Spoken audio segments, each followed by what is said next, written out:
Kaleshwaram barrage నిర్మాణం పేరుతో 1,00,000 కోట్ల అప్పును రాష్ట్ర ప్రజలపై కేసీఆర్ మోపారని విమర్శించారు సీఎం రేవంత్ రెడ్డి. కాంట్రాక్టర్ల ప్రలోభాలో ఇంకా ఏ విధమైన ఒత్తిడో తెలియదు కానీ బ్యారేజ్ నిర్మాణ ప్రాంతం నుంచి అన్నింటినీ మార్చేశారన్నారు.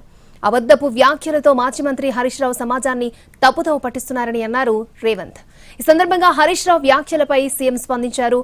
ప్రాణహిత చేవెళ్లలో నీళ్లు అందుబాటులో ఉన్నాయని అప్పటి కేంద్ర మంత్రి ఉమాభారతి చెప్పారని గుర్తు చేశారు సీఎం. మా బావమర్తి గారు ఈ దోపిడీకి పాల్పడాలని చేసి నేనేం చేయలేను అని నిస్సహాయతను పరోక్షంగా ఒప్పుకున్నాడని కమిషన్ రాసింది అధ్యక్ష.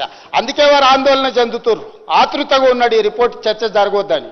ఎట్లా జరగదు అధ్యక్ష? ఇంత పెద్ద 665 పేజీల రిపోర్టు వీళ్ళ గొప్పతనం గురించి, మహాభారతం రామాయణం అవే ఇన్ని పేజీలలో ఉంటాయి అధ్యక్ష. ఇంకా మిగిలింది వీళ్ళ కథనే, కాళేశ్వరం కథలే 665 పేజీల రిపోర్ట్ ఉంది అధ్యక్ష. హరీష్ రావు గారు, మీరు ఎంత అబద్ధాలు చెప్పాలని ప్రయత్నం చేస్తే అంత నిజాలు బయటకు వస్తాయి, చర్చకు వస్తాయి. దయచేసి సింపుల్ పదాలలో ఏ విధమైన విచారణ ముందుకు వెళ్తే బాగుంటుందో అన్ని రకాల అభిప్రాయాలు తీసుకున్న తర్వాతనే ఘోష్ కమిషన్ ఒక రిపోర్ట్ ఇచ్చింది. కేసీఆర్ గారు, హరీష్ రావు గారు అండర్ సెక్షన్ 8B 8Cలో మాకు నోటీస్ ఇవ్వలేదు, మాకు అవకాశం ఇవ్వలేదు కాబట్టి ఈ మొత్తం రిపోర్ట్ చెల్లదని కోర్టుకు వెళ్ళారు. సేమ్ ఇదే చంద్రశేఖరరావు గారు government of Telangana has appointed one more commission. Government of Telangana issued GOMS number 9 energy dated 14/3/2024 appointing Justice L. Narasimha Reddy, retired Chief Justice of Patna High Court, as Commission of Inquiry to inquire into the irregularities relating to procurement of power from Chhattisgarh by Telangana Discoms and construction of thermal power plants, Bhadradri at Manuguru and Yadadri. The petitioners to appear before the second respondent to produce evidence against the witness, etc. by exercising power under Section 8B and Section 8C of the Act as arbitrary, illegal, ultra-virus and also contrary to the provisions of the Act 1952. ఈ project నిర్మాణం జరిగిన తర్వాత చంద్రశేఖరరావు గారు సాగునీటి పారుదల శాఖ మంత్రిగా ఉన్నప్పుడే ఈ ప్రాజెక్టులో ఉన్న లోపాలను 18/5/2020 రోజున Kaleshwaram project executive engineer BV Ramanareddy L&T project మేనేజర్కు లేఖ రాసిండు. అప్పుడే బ్యారేజ్లో లోపాలు బయటపడ్డాయి. కానీ ఏజెన్సీలు కాంట్రాక్ట్ కంపెనీలతో కుమ్ముక్కు కావడంతో అజమాయిషీ లేకుండా పోయింది అధికారులకు. ఎందుకంటే ఈ కాంట్రాక్టర్లు ఇచ్చిన కమిషన్లకు లొంగిపోయి కాంట్రాక్టర్లకి ప్రభుత్వంలో ఉన్న ఆనాటి ప్రభుత్వంలో ఉన్న పెద్దలకు అజమాయిషీ లేకపోవడము, వాళ్ళని నియంత్రించడము, లేకపోతే ఇందులో జరిగిన లోపాలను సరిదిద్దడానికి ఒత్తిడి చేసే శక్తి సన్నగిల్లడము, వీళ్ళ అవినీతికి పాల్పడడం వల్ల దెబ్బతిన్నది అధ్యక్ష.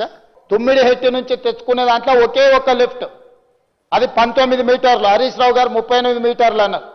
పోని వారు అనుకున్నట్టే శ్రీపాద ఎల్లంపల్లి గుండెకాయ ఫర్ గోదావరి వాటర్స్, గోదావరి నదీ జలాలు, అది ప్రాణహిత చేవెళ్ళ కావచ్చు, వాన్గంగా కావచ్చు, వార్దా కావచ్చు, ఇతర ప్రాజెక్టులు ఏదున్నా ఈరోజు శ్రీపాద ఎల్లంపల్లి దగ్గరకు వచ్చిన తర్వాత అక్కడి నుంచి ఇతర ప్రాంతాలకు మనం తరలించాల్సిన అవసరం ఉంది అధ్యక్ష.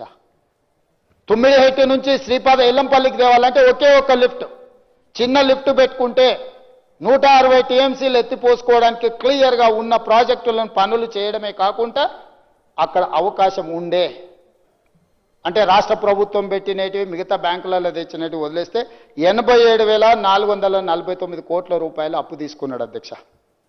ఈ అప్పులో ఇప్పటి వరకు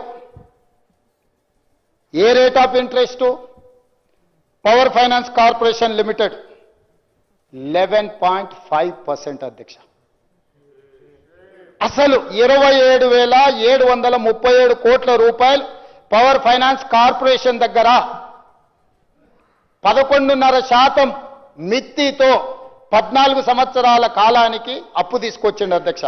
ఇంకొకటి అధ్యక్ష, రూరల్ ఎలక్ట్రిఫికేషన్ కార్పొరేషన్ లిమిటెడ్ 30,536 కోట్ల అధ్యక్ష. 11.90% అంటే 12% రేట్ ఆఫ్ ఇంట్రెస్ట్ అప్పు తీసుకొచ్చిండు అధ్యక్ష.